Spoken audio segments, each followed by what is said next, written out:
hoje é Shavuot, o antídoto contra Babel. Para que a gente possa mergulhar sobre esse tema, é muito importante a gente lembrar o que aconteceu em Babel.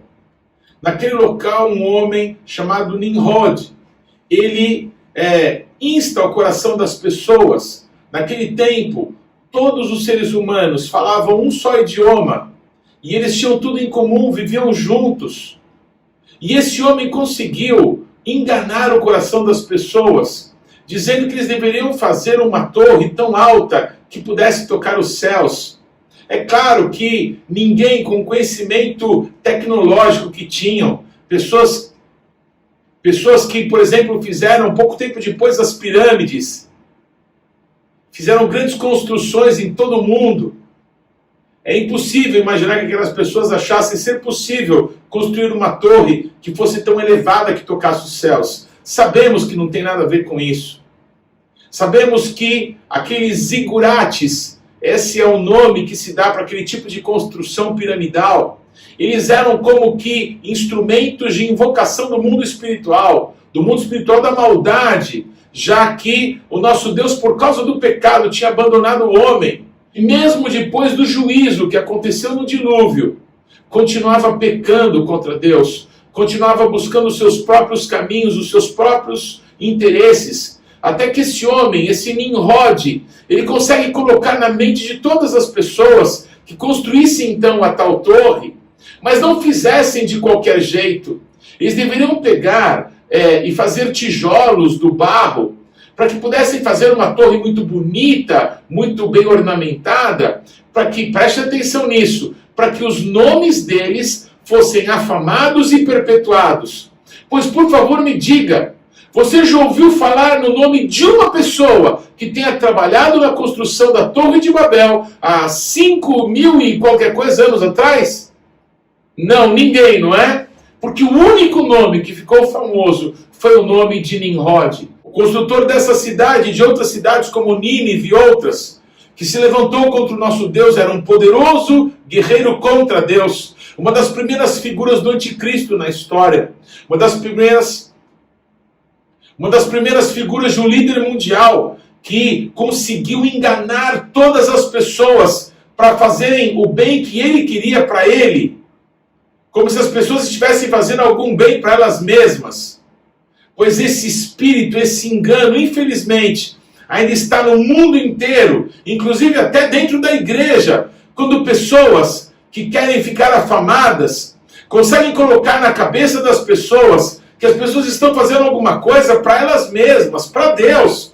Quando só um nome, quando só um grande líder importante aparece e fica famoso, o espírito é o mesmo, a atuação é a mesma. Mas por que nós dizemos então que Shavuot, Pentecostes, é o antídoto para isso?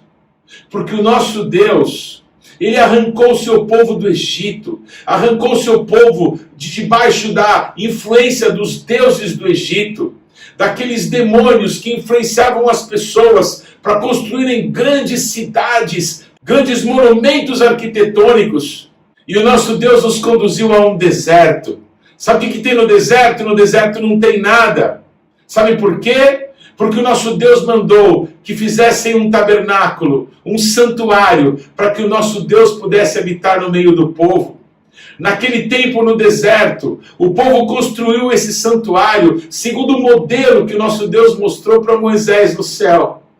E todas as tendas, o acampamento inteiro, milhões de pessoas acordavam e iam dormir, tendo como centro de tudo a presença de Deus, o local do encontro, o Deus conosco, Emanuel. O povo que foi escravizado no Egito, agora estava passando por um processo de transformação, para que pudesse entrar e possuir a terra prometida. Não com a cabeça de escravo, mas como filhos, como livres, eles poderiam fazer isso. E o nosso Deus tinha um encontro com o seu povo, um encontro que ele marcou. Ele falou: Moisés, vai lá no Egito, fala para o faraó deixar o meu povo sair livre, porque eu quero ter um encontro com eles. Eu quero me fazer conhecer ao meu povo. Eu fiz um povo para mim através do pai Abraão, através dos seus filhos Isaac e Jacó. Mas agora eu quero eu mesmo me encontrar, eu mesmo me apresentar para o meu povo. E quando o povo chega no Monte Sinai, 50 dias depois que eles tinham saído do Egito, da casa da servidão, mas quando aquela manhã de Shavuot, aquela manhã de Pentecostes, começa a raiar o dia, as pessoas, toda a nação de Israel, que cercavam o Monte Sinai, ficaram com os olhos abertos, eles ficaram atemorizados, porque a presença de Deus estava naquele local. Aquela montanha inteira tremia, e o som de shofar tocados por anjos, e relâmpagos e trovões de uma nuvem negra espessa sobre aquela montanha, e fogo que se manifestava, uma visão terrível. O povo temeu a presença de Deus, mas a Bíblia diz que temer ao nosso Deus é fonte de vida. Irat Adonai Mikol Haim. O temor do nosso Deus é fonte de vida. O temor do nosso Deus é o princípio da sabedoria. Não há nada errado em temer ao Senhor. Quando nós tememos a Deus, reconhecemos quem Ele é, e então com confiança, com ousadia, como filhos, nos apresentamos diante dEle. Mas naquele dia, a nação de Israel disse: Moisés, nós não queremos falar com Deus. Vá você, fale por nós. Nós queremos ouvir as coisas que Deus tem para nós, mas através da tua vida. Não queremos nos encontrar com Ele. Moisés insiste em dizer: vocês estão sendo provados. O nosso Deus os trouxe aqui para que pudesse elevar vocês. Essa é a palavra usada para traduzir essa palavra, tradução nasa. Elevar. O nosso Deus queria elevar vocês, queria provar vocês. O nosso Deus queria que vocês ousassem, que vocês pudessem crer que o nosso Deus, Ele é temível, mas vocês podem chamá-lo de Abba, de papai. O que acontece quando Moisés desce, contando tudo que o nosso Deus falou para ele? Há uma manifestação sobrenatural. Toda a nação de Israel, como diz a Bíblia, em Pe-Erad, uma expressão em hebraico que quer dizer numa só boca, numa só voz, como se em uníssono todos falassem a mesma coisa. Eles falaram em hebraico, Naseh venishma, faremos e obedeceremos. O que o Adão lá no Éden quis, o que a sua mulher desejou, e por isso ela tomou o fruto da árvore do conhecimento do bem e do mal, coisa que Deus tinha proibido que fizessem. Era se tornar como Deus. Eles não entendiam que eles já conheciam todo o bem que existe. Eles já conheciam a Deus. Eles foram feitos pelas mãos do nosso Deus. Eles não esperaram naquele dia, no escurecer, no entardecer, a presença de Deus. Deus chegar ali no Éden para estar com eles, para andar com eles, para ensiná-los nos caminhos que deveriam andar. Mas eles foram enganados, eles se deixaram enganar, eles fizeram aquilo que Deus reprovava, aquilo que Deus proibiu. Eles trouxeram para eles o pecado, a rebeldia, as maldições, as consequências que nos levam à morte. O povo de Israel, da mesma forma, não quis se relacionar com Deus. Não quis a presença do Pai, do Criador dos céus e da terra, e disse: vai lá, Moisés, fala você com ele. Mas quando Moisés traz as palavras de Deus, eles dizem como se fosse possível. Naseh venishma, faremos e obedeceremos. Como se com a força do nosso braço, com o nosso intelecto, pudéssemos obedecer a Deus, cumprir a vontade de Deus para nós. Eles recebem muitos mandamentos, muitas leis.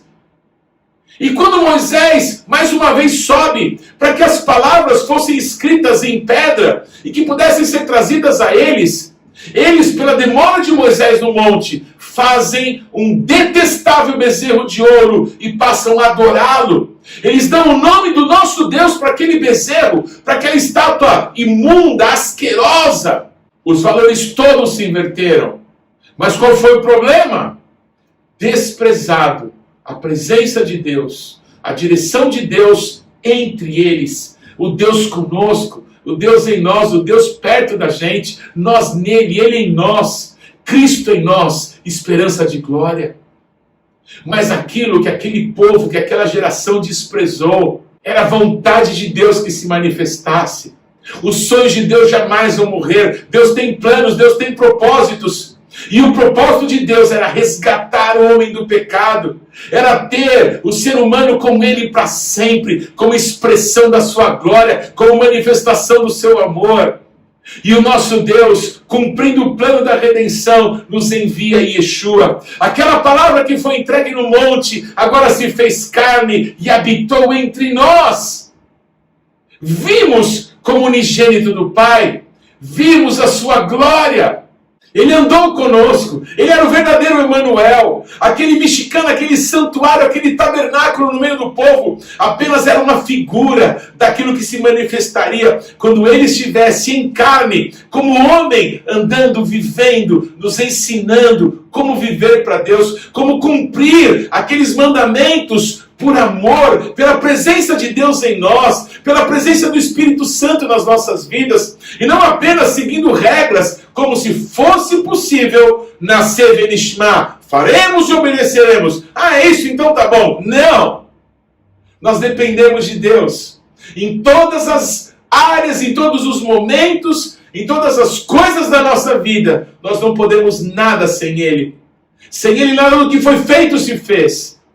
Nós não podemos coisa alguma sem o Senhor de toda a terra. Pois quando Yeshua volta aos céus, ele diz para os seus discípulos, fiquem em Jerusalém, fiquem lá até que do alto vocês sejam revestidos de poder. Quando os discípulos voltam para Jerusalém, eles vão para um lugar alto, eles saem da rua, eles saem do lugar comum, aquele upper room, aquele cenáculo, aquele aposento alto apenas era uma figura, como aquela montanha era uma figura, porque o desejo de Deus sempre foi nos elevar, sempre foi estarmos nos relacionando com Deus através do seu Espírito.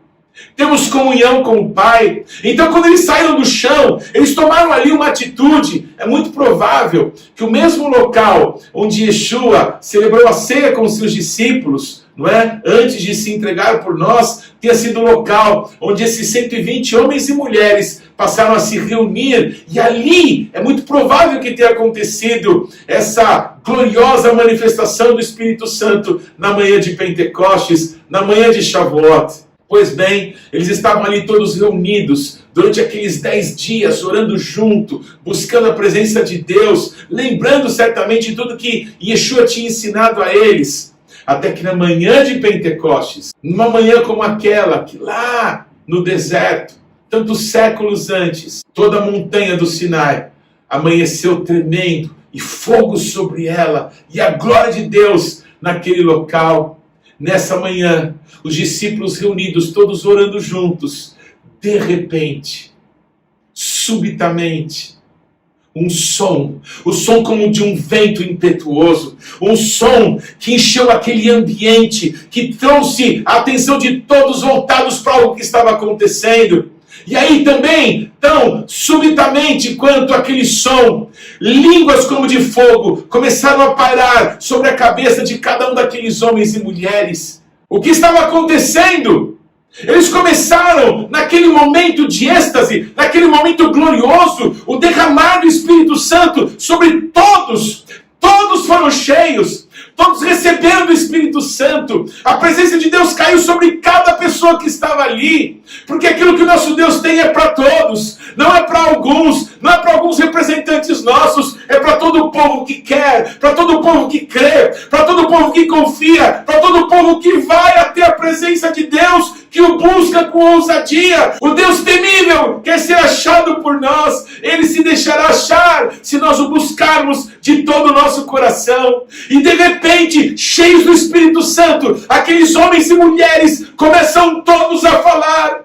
Mas era algo muito estranho, porque cada um começava a falar coisas em idiomas, muitos idiomas diferentes. Jerusalém estava cheia por causa da festa. Judeus de todas as nações tinham vindo para Jerusalém naqueles dias para celebrar a festa de Shavuot, para celebrar Pentecostes. E o que eles passaram a ouvir era algo assustador. Porque aquelas pessoas simples, aqueles homens e mulheres, muitos pescadores, muitos galileus, gente de uma região de gente muito simples, muito pobre, desprezada por serem considerados ignorantes, não falavam de forma correta. Mas aquelas pessoas começaram a falar em muitos idiomas, todos uma só coisa.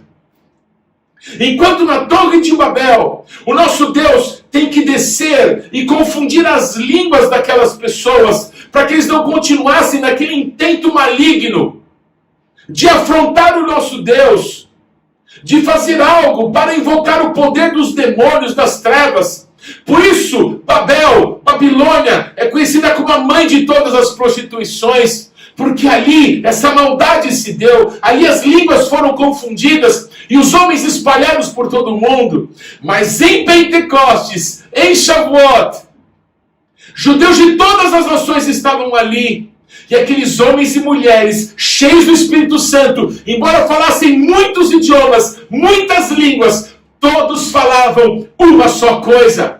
Pelo poder do Espírito Santo, nós podemos falar uma só coisa. Pelo poder do Espírito Santo, podemos ser um. Quando não damos o nosso lugar para um representante, para um líder, para um pastor, para um apóstolo, para alguém que ora, mas nós queremos juntos, como irmãos, como amigos, como filhos do Deus vivo, buscarmos a presença de Deus. Deus se derrama sobre todos. O que Deus tem é para todos nós. Aleluia! E a unidade não se dará na nossa diversidade, nos nossos chamados. O nosso Deus tem um chamado para nós, para cada lugar dessa terra. Para muitos povos diferentes Deus quer nos usar, em realidades e características diferentes. Deus vai tratar com cada um de nós, mas todos, pelo poder do Espírito Santo, vamos falar uma só coisa. Nós vamos falar das maravilhas do nosso Deus. Eu declaro cura, eu declaro resgate, restauração na igreja de Cristo, porque é tempo de nos unirmos no Espírito, que há de se manifestar em todos nós de novo, com grande poder, para que de novo possamos falar uma só coisa: as maravilhas do nosso Deus. Vamos celebrar Shavuot cheios de expectativa, pelo amor que o nosso Deus quer derramar sobre todos nós. Que Deus te abençoe. Estou muito feliz que você está aqui com a gente, participando dessa série de ministrações até Shavuot, essa festa tão incrível do nosso Deus. Eu tenho uma oportunidade para você. Nós, como igreja local, celebramos as festas do Cordeiro, assim que eu gosto de chamá-las, desde o ano de 2000, quando nascemos como igreja. E a cada ano, como nosso Deus é infinito, Ele é eterno, Ele tem nos acrescentado com revelação do coração dEle para nós, a cada festa, a cada ano.